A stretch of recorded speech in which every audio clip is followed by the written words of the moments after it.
আসসালামু আলাইকুম ভিউয়ার্স। সমুচা কিংবা স্প্রিং রোল তৈরি করার জন্য সবচেয়ে গুরুত্বপূর্ণ যে শীটটা প্রয়োজন সেটার একটা সহজ রেসিপি দেখার জন্য সবাইকে আমন্ত্রণ জানাচ্ছি আমার চ্যানেল ফুড স্টেশন বাই আয়েশাতে। আজকের রেসিপিতে একটা পারফেক্ট শীট ছাড়াও থাকছে সমুচা এবং স্প্রিং রোল কীভাবে তৈরি করবেন সেটার একটা ডিটেলস ভিডিও। তাহলে চলুন আর দেরি না করে মূল রেসিপিতে চলে যাই। একটা মিক্সিং বলে নিয়ে নিচ্ছে 1 কাপ পরিমাণ ময়দা। আপনারা চাইলে আটাও নিতে পারেন, তবে ময়দা দিয়ে কিন্তু শীটটা ভালো হয়। এরপর দিয়ে দিচ্ছি স্বাদ মতো লবণ। এখন অল্প অল্প করে পানি দিয়ে একটা ডো তৈরি করব। পানিটা কিন্তু ঠান্ডাও হবে না আবার গরমও হবে না, রুম টেম্পারেচারে থাকবে। তো আমি আধা কাপ পানি নিয়েছি, পুরোটা পানি কিন্তু একবারে দেইনি। অল্প অল্প করে পানি দিয়ে আমি ডো তৈরি করে নিচ্ছি। আর দেখতে পাচ্ছেন ডোটা কেমন হয়েছে, একদম শক্তও হয়নি নরমও হয়নি, পরোটার মতো একটা ডো হয়েছে। আর দেখুন কতটুকু পানি বেঁচে গেছে, আধা কাপ পানি থেকে 1.5 টেবিল চামচ পরিমাণ পানি বেঁচে গেছে। তা আমি ডোটা তৈরি করার সময় কিন্তু কোনো পরিমাণ অয়েল দিইনি। এখন এর উপরে একটুখানি অয়েল মেখে আমি ঢেকে 5 মিনিটের জন্য রেস্টে রাখছি।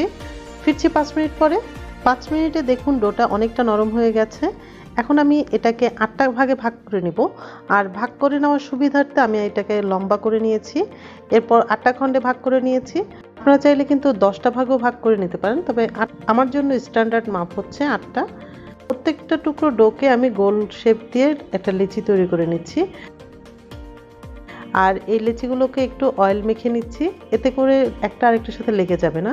সবগুলো লিচির মধ্যে অয়েল মেখে আমি বাটির মধ্যে রেখে দিয়েছি।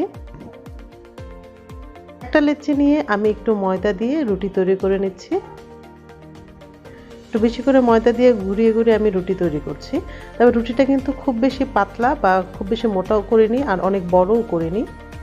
এভাবে করে আমি 4টা রুটি তৈরি করেছি। দেখতে পাচ্ছেন রুটিটার থিকনেসটা কেমন। এভাবে করে আমি একে একে 4টা রুটি তৈরি করে নিয়েছি।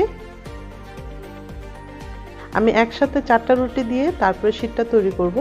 তো আপনারা যারা নতুন তারা প্রথমে 4টা দিয়ে না করে 3টা দিয়ে করতে পারেন। তো দেখতে পাচ্ছেন একটা রুটির মধ্যে আমি একটু 1 চা চামচ পরিমাণ সয়াবিন তেল দিয়ে দিয়েছি। তেলটা একটু বেশি পরিমাণে দিয়েছি এবং চারপাশে এমনভাবে ছড়িয়ে দিয়েছি যাতে করে কিনার পর্যন্ত যায়, এবং এর উপরে দিয়েছি বেশ খানিকটা ময়দা দিয়ে সেটাও একটু মিশিয়ে নিয়েছি। এরপর আরেকটা রুটি দিয়েছি। তো নিচের রুটিটা চেয়ে উপরের রুটিটা একটু ছোট হবে, এতে সুবিধা আছে। একদম সবগুলো রুটি সমান হতে হবে তা না, একটু অসমান হলে সেটা কাজের জন্য সুবিধা হয়। তো এই সিস্টেমে আমি একটার পর একটা মোট 4টা রুটি দিয়ে দিয়েছি। তো কোনো রুটি যদি সাইজে খুব বেশি ছোট হয় আপনারা চাইলে টেনে একটু সমান করে নিতে পারেন। তো আমি আগে যেটা বলেছি একটু অসমান হলে কিন্তু কাজের জন্য সুবিধা, সেটা আগে দেখতে পাবেন। তো 4টা রুটি আমি এভাবে করে সেট করার পরে এখন আর কিন্তু ময়দা দিয়ে বেলে নিচ্ছি না, আস্তে আস্তে একটু ডলে ডলে আমি বেলে নিচ্ছি। এক পাশ উল্টে উল্টে আমি আস্তে আস্তে করে বেলে নিচ্ছি। ভিডিওতে দেখতে পাচ্ছেন আমি এর আগে বেশ কয়েকবার তৈরি করার কারণে আমি একটু মোটামুটি পাতলা করেছি। আপনারা নতুন যারা তারা প্রথমে কিন্তু বেশি পাতলা করবেন না, মোটামুটি পরোটার মতো ভারী করবেন। আমি পরোটা থেকে একটু পাতলা করেছি এবং রুটি থেকে একটু ভারী করেছি। এভাবে একটা রুটি বেলা হয়ে গেলে কিন্তু এটা ছেঁকে নিতে হবে। সবগুলো রুটি একসাথে বেলে ছেঁকে নেবেন সেটার অপেক্ষা করবেন না, এতে করে কিন্তু এগুলো আটকে যাবে। তো আমার তো রুটি বেলা হয়ে গেছে, এরপরে আমার ছেঁকে নেওয়ার পালা। তো সেজন্য আমি চুলার মধ্যে একটা তাওয়া বসিয়ে দিয়েছি, তাওয়াটা আমি মোটামুটি গরম করে নিয়েছি। তো গরম তাওয়ার মধ্যে আমি রুটিটা দিয়ে দিয়েছি আর এখন চুলার আঁচটা কিন্তু কমিয়ে দিয়েছি। তো আমার তাওয়াটা রুটির তুলনায় বেশ খানিকটা ছোট,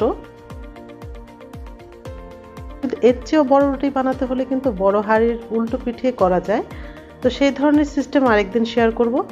এক পাশটা 20-25 সেকেন্ড ছেঁকে নেওয়ার পরে দেখবেন আস্তে আস্তে এটা ট্রান্সপারেন্ট হয়ে আসবে, তখন এটাকে উল্টে দিব।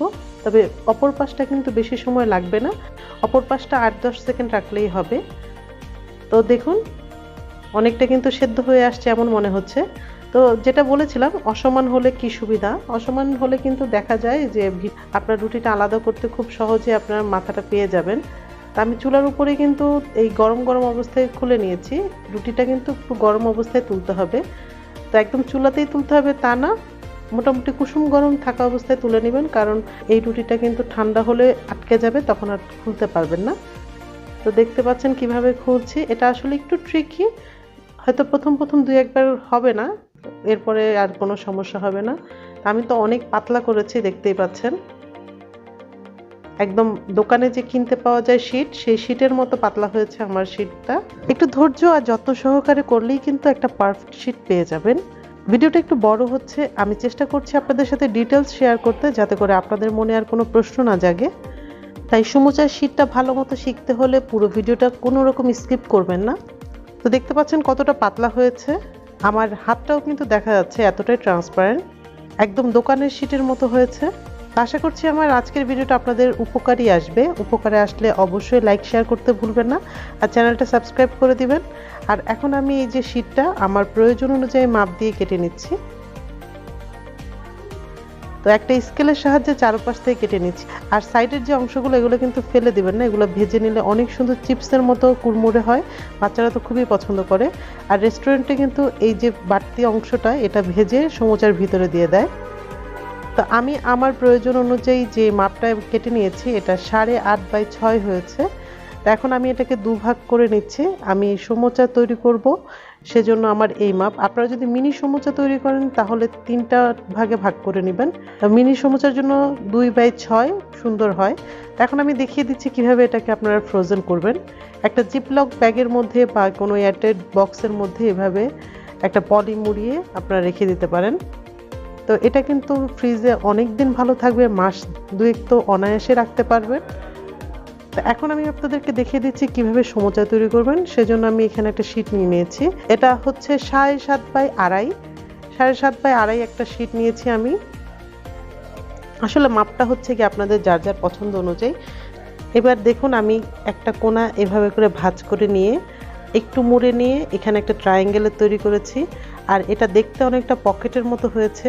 এখন এই পকেটের মধ্যে আমি সমুচার যে পুরটা দিয়ে দিচ্ছি, পুরটা একটু বেশি করে ভরে ভরে দিতে হবে। আর বাড়তি যে শীটটা, এটাকে একটু টেনে টেনে টাইট করে আটকে দিব। তো এখানে আটকানোর জন্য আমি ময়দা আর পানি গুলিয়ে একটা ব্যাটার তৈরি করে নিয়েছি। এটা একটা বাইন্ডিংয়ের কাজ করবে। আর এখন তৈরি করে দেখাচ্ছি স্প্রিং রোল। স্প্রিং রোল আমি সাধারণত 2-3 ভাবে করে থাকি। আজকে আপনাদের সাথে একটা প্রসেস শেয়ার করছি। নেক্সট টাইমে আমি অন্য প্রসেসগুলো শেয়ার করব আপনাদের সাথে। তো দেখতে পাচ্ছেন কিভাবে, আসলে মুখে তো বলে বোঝাতে পারবো না, আপনারা ভিডিওটা একটু মন দিয়ে দেখতে থাকুন। তো এখানেও কিন্তু আমি বাইন্ডার হিসেবে সেই ময়দা আর পানির মিশ্রণটাই ব্যবহার করেছি। দেখলেন তো কত সহজে সমুচা এবং স্প্রিং রোল তৈরি হয়ে গেল। তো আশা করছি আমি খুব সহজে আপনাদের সাথে এই জিনিসটা শেয়ার করতে পেরেছি। তারপর যদি কোনো প্রশ্ন থেকে থাকে তাহলে নির্দ্বিধায় কমেন্ট করে জানাবেন। আর এই মজাদার রেসিপিগুলো পেতে হলে অবশ্যই চ্যানেলটা সাবস্ক্রাইব করে পাশে থাকা বেল আইকনটি অন করে দিবেন। তাহলে আজকে বিদায় নিচ্ছি, ফিরছি নতুন কোনো ভিডিও নিয়ে। ততক্ষণ পর্যন্ত সবাই অনেক ভালো থাকবেন, আমার এবং আমার পরিবারের জন্য দোয়া করবেন। আর আপনাদের জন্য রইল মন থেকে অনেক দোয়া। আল্লাহ হাফেজ।